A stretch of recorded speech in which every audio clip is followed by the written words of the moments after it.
L'attentat de Bruxelles a été intéressant à deux niveaux. D'abord, c'est le premier attentat qu'on peut relier à l'État islamique qui a été commis en Europe depuis que l'État islamique existe en Syrie, donc depuis 2012 à peu près. On le sait puisque Mehdi Lemouche, qui est le principal suspect, avait passé un an dans les camps d'entraînement syriens et était revenu en Europe 2 mois avant la tuerie.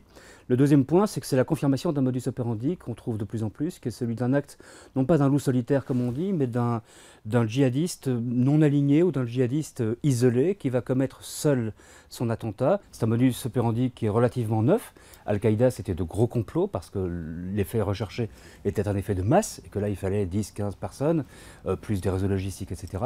On est dans une autre configuration qui est beaucoup plus difficile, évidemment, à contrecarrer pour les services de renseignement. Les gens de l'État islamique et ceux qui les imitent aujourd'hui ont très bien compris qu'on n'a pas besoin de tuer 3000 personnes comme le 11 septembre pour faire la une des journaux. Ce que veut le terrorisme, c'est faire la une des journaux, pour terroriser, pour faire passer un message.